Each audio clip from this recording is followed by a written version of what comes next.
Hey everybody, it's Rob from Flailthroughs. This is Gundam Battle Operation 2, and this is a request from Ibram Gaunt, who wanted some Zionic front mobile suits in his personal colors. I'm going with Gerhart Schmitzer's Zaku 1 for the first one, because I like this. It's pretty solid. It's a general that starts at 300 points, got a dodge roll, got a Sturmfaust, got a smoke dispenser, and it can use the Dom Tropin's Rotating Bazooka, which is fairly powerful. So it can do a lot of very serious damage in a short burst if you're lucky. I'm going to take some hits here from this Doug Schneid. It really is pretty good. In my opinion, you can make a case for it or the Ifrit. They both have similar attributes, but don't use quite the same skill sets, same weapon sets. The Ifrit, for one thing, has 2 swings, whereas this only has 1, but it does pretty solid damage with 1 melee swing. So I don't feel that multiple melee swings are necessary if you get the damage you need out of them, and sometimes trying to land multiple swings is harder than landing one. So it's not the worst thing in the world to only have the 1, as you can see. And yeah, it's really good downswing damage on this thing, so it's got its charms, I'll tell you that. The smoke dispenser, like with the Ifrit, really useful here in the Arctic base, because you can just kind of scurry along the bottom of the scaffolding here and keep out of sight while you're stealthed and hopefully get the drop on somebody, as I have just now done. Should have been more ready to follow up, but I saw 2 enemies there and did not want to chance rushing in and getting smacked while I was trying to kill somebody. As it is, I got 1 kill, managed to get out of the middle of the fray. And there's that Doug Schneid Ifrit, so yeah, good thing to be backing away from. It is kind of bad.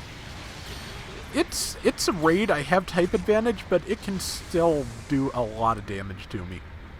But yeah, this is fun to use, and just waiting for my various weapons to reload, staying near, I think that's a Zaku 1 sniper, staying near it so I don't take much damage from it, so it can't really reach me. There's things up there fighting it, so there's more obvious targets than me anyway. See, that is a Vish Donahue Goof that I'm trying to take down here. And got the kill. Yeah, done fairly well so far with kills. That is a Zaku 1 sniper with beam rifle, so that is something I enjoy using, but haven't used it in a while, but I need to do it again. Got the Zaku 1 sniper, got shot by the Doug Schneid, tried to eject to plant a bomb before I got killed, didn't quite do it. With 5 minutes left, we're at 4,800 to 2,200, not a bad place to be in. Gonna have a few errors here and let them catch up a lot of that, but I believe we keep the lead. But yeah, I've been on Salty Walty's Zionic Front playthrough videos as a commentator for the last few weeks, so check that out if you want to see. I'm guessing it's mostly Salty and McLeod Gundam, who, as I'm sure you know, knows quite a bit about Gundam. He's another one who, like me, has a head for trivia, but has slightly different trivia. So between the two of us, I think we do pretty well.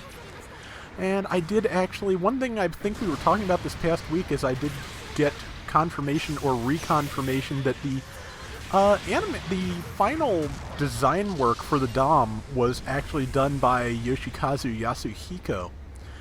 He did preliminary designs for a lot of things, including, I believe, the gun cannon.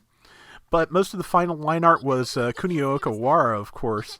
But there were a couple. Okawara's original Dom illustration is out there, and it is basically the same proportions as his Zaku illustration, which is in and of itself not quite the proportions that Zaku is generally animated in.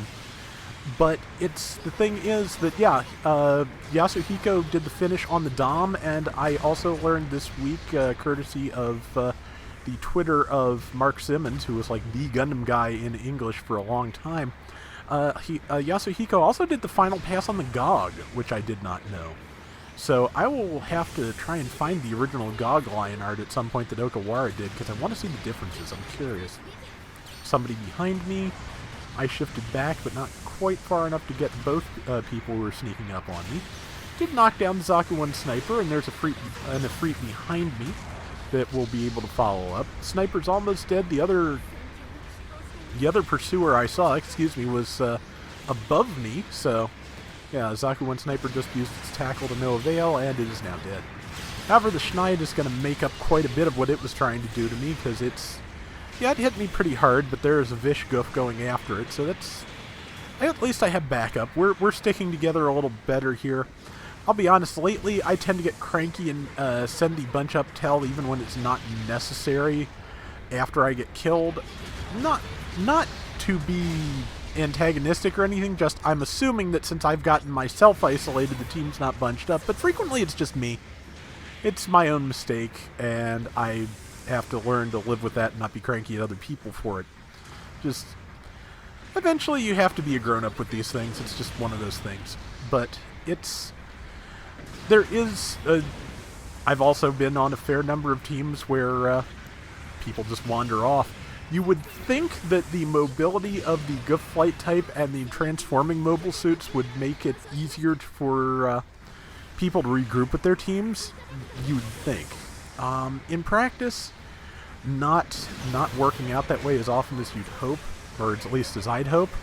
But it's something that I want to get more in practice with, because that one round I ran with Zeta where I'm using the mobility to just do some hit and run, sneak in, get some shots in, and then get back to my team where I belong, that was working really well. So if I can remember to escape with that, I'm going to be in a much better shape.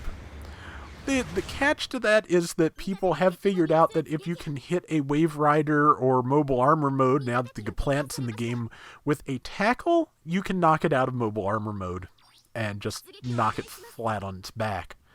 So you're going to have to be careful. There is a counter to Mobile Armor mode, Wave Rider mode, Flight mode, and so you just have to be really careful when you're using that ram attack that you're not going to get tackled. Same as with melee, basically, so that makes sense. And trying to provide some support from up here, but that one person was just so lucky, because they managed to tackle at the perfect moment to avoid my attack when they didn't even know I was there. And let's see, air support's coming in, 30 seconds left. Looks like we're gonna win this, hopefully. I think is that a Jim White Dingo? I think it was, but I think it missed me. I'm pinned down, not a lot I can do. And, yep, got caught by the Schneid. I was hoping that I could tackle it. Didn't work out that way, and I am dead. But just sending the good work because there's nothing else I can do. That was entirely my own mistake. I got myself isolated and killed. Again, that's one I've been doing a lot lately. If one person gets themselves isolated and killed, I go in after them to try and help them and get isolated and killed. Always frustrating. It's sometimes... I hate to say it, but sometimes you're actually costing less points for the team if you just let that person die and stick with the rest of your group. But not a bad round at any rate. 2,780 points, 8 kills, 4 deaths, 57,000 damage. Not bad at a 300-point round. So that is going to do it for today's Gundam Battle Operation 2. Hope you enjoyed the round, Ibram. And until next time, everybody take care and have fun. Later!